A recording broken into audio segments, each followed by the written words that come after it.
Voter তালিকায় বিশেষ সংশোধন মধ্যলগ্নে। সেই সংশোধন পর্বে ভোটার তালিকায় ধরা পড়ছে একের পর এক অনিয়ম। কোথাও ভোটার তালিকায় বাংলাদেশের নাম, কোথাও আবার মৃত ও ভুয়ো ভোটারের নাম সামনে এসেছে। এসআইআর ঘিরে সম্মুখ সমরে তৃণমূল বিজেপি।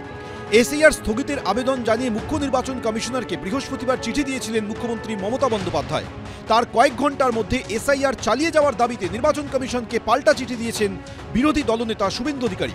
এই আবহেই এসআইআর বন্ধের দাবিতে সোমবার পথে নামছে বিএলও অধিকার রক্ষা কমিটি। এসআইআর প্রক্রিয়ায় অন্যতম গুরুত্বপূর্ণ ভূমিকা পালন করছেন বিএলওরা। আর এবার সেই বিএলওদেরকে সামনে রেখে যুযুধান দুপক্ষ একেবারে সম্মুখ সমরে। একদিকে ভোটকর্মী বিএলও ঐক্য মঞ্চ, তারা বারংবার ইলেকশন কমিশনের দ্বারস্থ হচ্ছেন তাদের বিভিন্ন অভাব অভিযোগ নিয়ে। আর অন্যদিকে বিএলও অধিকার রক্ষা কমিটি, তারা এবার বিক্ষোভ মিছিল এবং প্রতিবাদ সভা করবেন একেবারে ইলেকশন কমিশনের দপ্তরের সামনে। কলেজ স্ট্রিট থেকে বিবাদীবাগ পর্যন্ত বিক্ষোভ মিছিল। এরপর নির্বাচন কমিশনের দপ্তরের সামনে হবে অবস্থান বিক্ষোভ। বিজেপি মদতপুষ্ট নির্বাচন কমিশন মানে ইসিআই ফলে যেভাবে তড়িঘড়ি রাজনৈতিক উদ্দেশ্যে এসআইআর চালু করেছে, পরে বিএলও যারা আছে তাদের উপর অমানসিক চাপ তৈরি হচ্ছে। যাতে বন্ধ হয় তার জন্য আমরা কালকে ডেপুটেশন দেব এবং তারপরে এখানে লাগাতার ধর্ণা কর্মসূচি চলবে। সূত্রে খবর, বিএলও অধিকার রক্ষা কমিটির পাশাপাশি এই মিছিলে যোগ দেবে তৃণমূলপন্থী বিভিন্ন শিক্ষক সংগঠন ও রাজ্য সরকারি কর্মীদের সংগঠন, যার বিরোধিতায় সরব হয়েছে বিএলও ঐক্যমঞ্চ। এই যে অধিকার মঞ্চ যেটা বলছেন আর কি, এটা হচ্ছে শাসক দলের মদতপুষ্ট একটা মঞ্চ হঠাৎ করে গজিয়ে উঠেছে। কারণ আমরা জানি যে এর মধ্যে যারা আছে তারা মূলত সবাই হচ্ছে শাসক দলেরই প্রাথমিক শিক্ষক, মাধ্যমিক শিক্ষক, অধ্যাপক থেকে আরম্ভ করে সরকারি কর্মচারীরা। এসআইআরটা বন্ধ হবে না। আমরা যারা বিএলও এবং ভোটকর্মী ঐক্য মঞ্চ আছি, আমরা তো প্রথম থেকেই এসআইআর এর পক্ষে। এসআইআর বন্ধের দাবি নিয়েও তরজা তুঙ্গে উঠেছে বিএলওদের দুটি সংগঠনের। এসআইআর বন্ধ হওয়াই দরকার, এসআইআর অবিলম্বে বন্ধ, কারণ এখানে অনেক বৈধ ভোটারের নাম বাদ দেওয়ার একটা পরিকল্পনা রয়েছে। এসআইআরটা বন্ধ হবে না। আমরা যারা বিএলও এবং ভোটকর্মী ঐক্য মঞ্চ আছি, আমরা তো প্রথম থেকেই এসআইআর এর পক্ষে।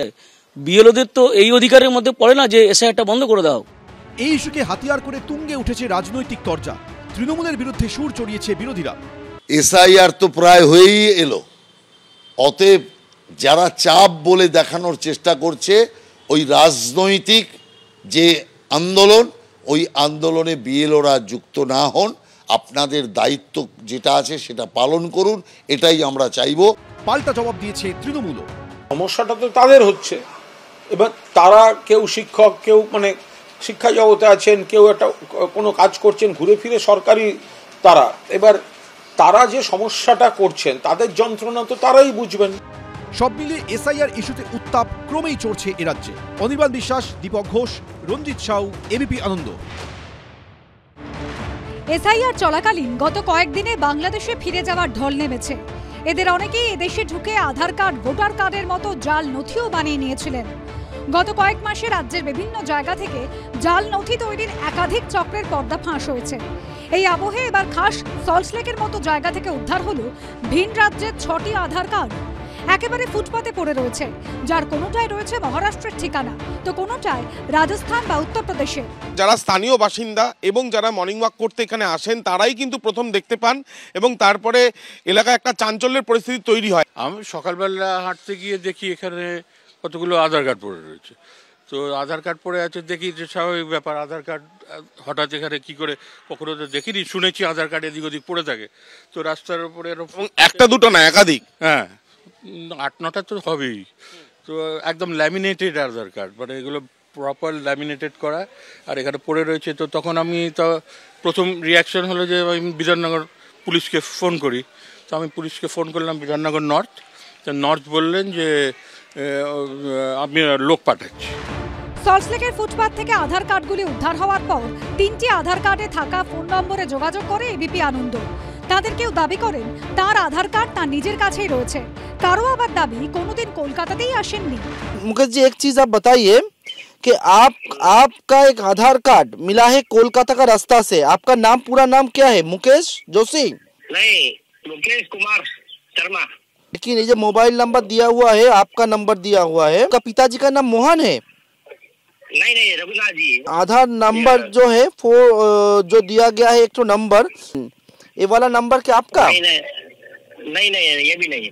आपका आधार कार्ड कहाँ पर है? आपके पास या मेरे पास नहीं है, रूम पे पड़ा है। आप कहाँ के रहने वाले हैं? मुंबई। अब कोलकाता में आए हैं क्या अभी कुछ दिन में? नहीं। এবার দ্বিতীয় জন কি দাবি করলেন শুনুন।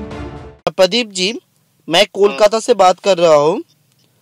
आपका आधार कार्ड कहाँ पर है? आपका एक आधार कार्ड मिला है कोलकाता से। नहीं नहीं, मेरे को नहीं मालूम है। आपका आधार कार्ड क्या आपके पास है? मेरे पास है। अच्छा, आपका पिताजी का नाम क्या? लाल बहादुर यादव? हाँ। अच्छा, और आप रहने वाले हैं कहाँ का? उत्तर प्रदेश? हाँ। आप कोलकाता में कभी आए हैं? हाँ आए हैं। कब? जनवरी में आए थे। इस समय तो हम आते हैं। উদ্ধার হওয়া আরেকটি আধার কার্ডে থাকা নম্বরে ফোন করলে জানা যায় সেই ব্যক্তি কলকাতা এসেছিলেন। তখনই তার ব্যাগ খোয়া যায়, তাতে ছিল আধার কার্ডও। आपका नाम पंकज भूपतलाल पारिक तो? बराबर। आपका एक आधार कार्ड कोलकाता के रास्ता से मिला है आज, सॉल्ट लेक से। आपका एक आधार कार्ड मिला है जिसका नंबर मैं आपको बताया, जिसका लास्ट में 6496। ये क्या आपका ही आधार कार्ड है? क्या हुआ था? आप कोलकाता में कुछ हुआ था आधार कार्ड आपका? मेरा बैग ही चोरी हो गया था।